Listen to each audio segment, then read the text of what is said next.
Bonjour à tous, donc pour cette troisième vidéo, on va vous présenter quelques petites actions de base.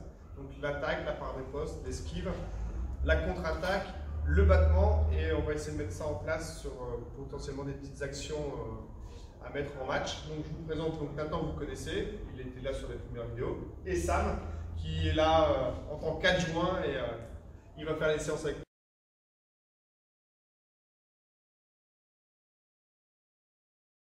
La première action qu'on va voir, c'est l'action de base dans l'escrime, c'est l'attaque. Donc Sam se met en garde, Nathan également. Donc Sam là va attaquer son adversaire à la tête. Voilà, donc ça, l'action de marche et fente, avec l'allongement du bras, bien viser la cible souhaitée, c'est l'attaque. Il revient en garde, Nathan va faire la même chose. Voilà, donc pareil, marche et fente. Le bras bien allongé pour amener le tiers supérieur du sabre vers la cible. Il revient en garde. Voilà, on se remet en garde. Donc, la même chose pour Sam. Ils se sont mis un peu plus loin. Donc, il va devoir faire d'abord une préparation avec une marche et derrière enchaîner avec plusieurs marches et une fois. Voilà. Donc là, on se replace. Nathan, la même chose. Donc, toujours une marche de préparation. Et derrière, on enchaîne l'attaque. Très bien. On se replace. Une action qui est souvent vue au sabre, c'est l'attaque simultanée. Les attaques simultanées. Donc, ils se mettent en garde. Attaque simultanée. Au allée, ils font tous les deux une marche et ils attaquent en même temps. Prêt? Allez. Voilà. Donc ça, c'est une action souvent vue en escrime et surtout au sabre. Elle ne donne pas de points, mais elle permet d'éviter d'en prendre un, parce que l'attaque simultanée n'est pas de points ni pour l'un ni pour l'autre. Et ça empêche de toujours se défendre. Donc l'idée, c'est de partir en attaque simultanée. Et on commence. Voilà. Merci messieurs.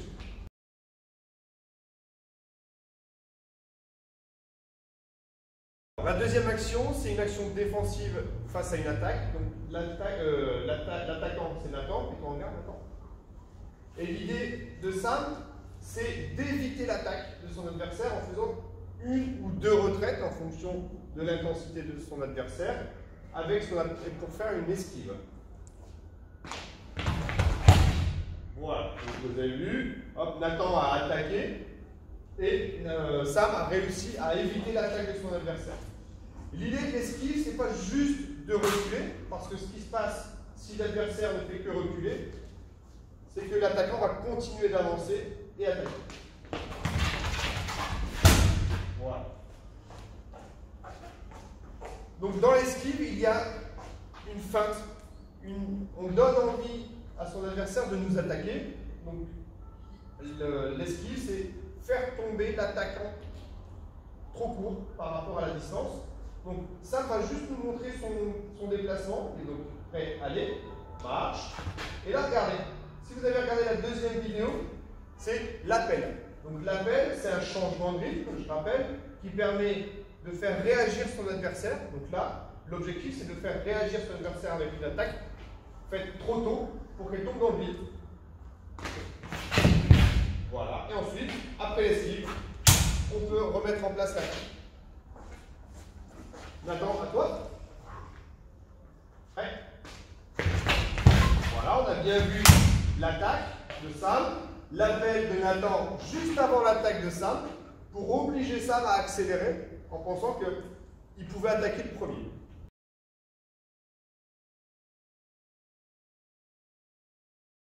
Alors, la troisième action, c'est une action encore défensive face à une attaque, c'est ce qu'on appelle la parade. Donc Sam va attaquer à la tête et Nathan, parade. Et derrière, tout de suite, l'action suivante, c'est la riposte. L'action offensive qui suit une parade, ça s'appelle une riposte. Donc là, on voit bien, Sam attaque à la tête. Hop, Nathan fait la parade de quinte et fait la riposte à la tête. Il y a d'autres cibles, donc le ventre. Voilà, donc là, Nathan exécute une parade de quinte. Il y a également le flanc. Voilà, pour que Nathan fasse une parade de tierce. Nathan, à toi, à la tête. La riposte à la tête, voilà. Au ventre. Très bien. Au flanc. Donc ça, c'est la parade et la riposte. Elle peut être également faite dans un système dualé, comme on fait depuis le début. Donc là, c'est Sam qui va faire la parade riposte et Nathan qui va attaquer. Prêt? Allez. Vous voyez? Alors, Sam va nous refaire le mouvement qu'il fait pour faire parade riposte. Prêt? Sam? Vas-y. Voilà. Donc il a accompagné la parade avec une retraite pour se garantir de ne pas se faire toucher et surtout d'avoir le temps de placer la main face à une attaque très rapide. Donc il va recommencer avec l'attaque de Nathan, avec une attaque au ventre. Voilà, vous avez vu là, Sam a vraiment eu besoin de la parade pour pouvoir se protéger.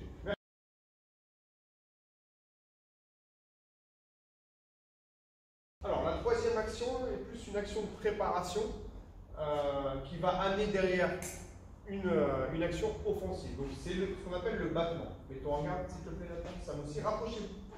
Alors le battement, c'est une action de votre lame sur la lame adverse. Donc le battement, l'idée c'est de venir taper avec son tranchant le faible de la lame adverse. D'accord? Et ce geste-là me donne le droit de toucher. Voilà, derrière une attaque, et on recommence. Voilà, donc dans un système où je suis en train de reculer, je peux taper le fer, et ensuite j'ai le droit de toucher. Dans un système où je suis en train d'avancer, cela va me permettre de savoir où est mon adversaire, est-ce qu'il est loin, est-ce qu'il est proche, et ça va renforcer mon attaque. Exemple, avec l'action de tout à l'heure, le fait de faire le battement avant une attaque permet de contrarier le mouvement de la parade de son adversaire. Voilà, donc comme la lame est écartée fortement du corps, le temps de revenir à la parade est trop long et ça permet que l'attaque touche. Donc tranquillement, en restant sur des petits mouvements, Nathan va avancer et ça va faire le battement et il peut toucher. Voilà, donc ça c'est dans un système défensif et on va recommencer. Voilà. À Nathan de le faire. Donc Nathan, rapproche-toi un petit peu. Merci. Donc il recule, ça m'avance. Hop, on prend le fer, je touche. Donc le battement, on doit le faire avant l'attaque. Sinon, ça devient une parade. D'accord? Donc l'idée, c'est de surprendre son adversaire pendant qu'il est en train de marcher vers moi. Je tape la lame et je touche. Et dans le système offensif, Nathan, rapproche-toi. Voilà, donc Sam va attaquer. Et Nathan, l'idée c'est de faire parade riposte. Donc si le battement est bien exécuté, il n'aura pas le temps de le faire. Voilà, donc, vous avez vu, hop, la main n'est pas bien placée, donc l'attaque peut toucher. À toi Nathan, donc rapproche-toi un petit peu, voilà.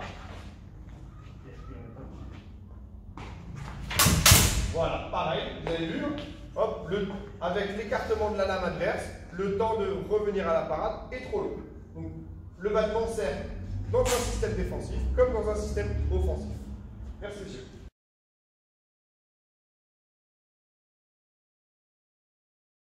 Alors l'action suivante est une action contre-offensive exécutée pendant que l'adversaire avance vers vous et qui prend un peu trop de temps avant d'attaquer. Donc exemple, Sam avance, donc voilà on se rapproche, Sam avance et Nathan va le toucher.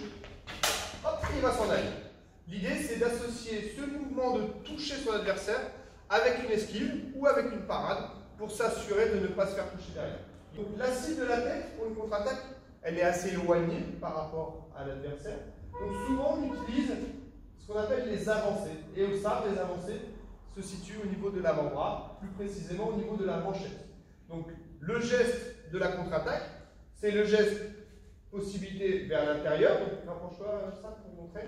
Donc voilà, la contre-attaque au-dessus, donc on voit bien que ça touche au-dessus. Ça peut être extérieur, hop, voilà, ici. Ça peut être dessous, voilà, en remontant la lame, ou même à l'extérieur, voilà. Donc là, il y a 4 possibilités pour toucher son adversaire au niveau de la manchette. Donc on va recommencer avec la contre-attaque. Donc toujours Sam avance tranquillement pour simuler le fait de ne pas attaquer. Hop, et la contre-attaque qui touche manchette et l'esquive. On recommence. Voilà, vous avez vu? Là, on a bien entendu la touche, ça vient toucher au-dessus sur la manchette. Sam, à toi. Donc là, on va demander à Sam de faire à l'extérieur, comme ça vous verrez bien la lame venir se positionner à l'extérieur de la manchette. Voilà, vous avez vu, hop, bien touché au niveau de la manchette, et derrière, toujours ce mouvement de retraite et de protection avec le sabre.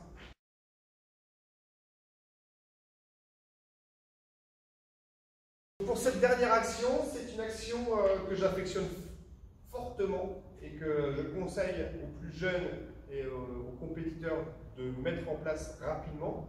C'est l'attaque sur la préparation. Donc l'idée de l'attaque sur préparation, qu'est-ce qu'une préparation? C'est tout ce qui est déplacement, mouvement de la lame qui est exécuté avant une action offensive ou une action défensive. Là, en l'occurrence, c'est une action offensive. Donc Nathan, par exemple, va faire des marches. Vas-y, fais des marches. Tout ça, ce sont des préparations avant une attaque. D'accord? Donc il va nous mettre l'attaque en plus. Donc il va préparer son attaque. Vas-y. Là, il prépare, hop, et il attaque.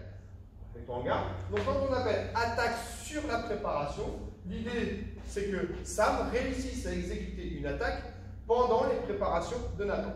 Donc, tranquillement, messieurs. Voilà. Vous avez vu, on a bien vu Sam déclencher marche et fente, donc son attaque sur les préparations de marche de Nathan, ce qui permet de lui donner le point. Alors, ce n'est pas parce qu'on touche avant qu'on va gagner le point, c'est vraiment parce que le temps de faire l'attaque sur préparation, eh bien, on gagne un temps sur l'attaque de son adversaire. Remettons en garde, donc plus doucement. On voit bien les marches et hop, voilà. On a bien vu l'attaque de Sam se faire avant l'attaque de Nathan. Donc, l'idée, c'est de gagner ce temps d'escrime, ce qu'on appelle un temps d'escrime, le temps d'exécution d'une attaque simple. Donc, Sam doit gagner ce temps sur Nathan. Donc, l'idée, là, c'est de vous montrer en action.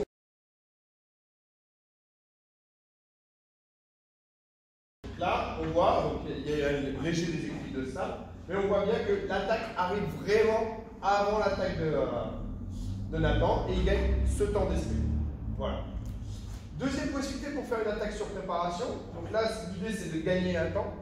Là, ça va être l'attaque sur préparation, c'est de créer ce temps perdu par l'adversaire. Donc l'idée, c'est de créer un doute, une crainte, une idée chez l'adversaire qui n'était pas prévue, afin de bénéficier de ce temps-là pour pouvoir le toucher.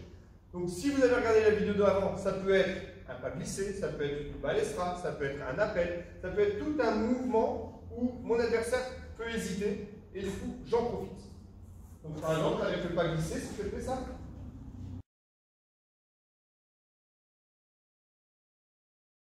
Vous avez vu là, Nathan sur le pas glissé s'est redressé et ça va pu déclencher cette action avec un appel.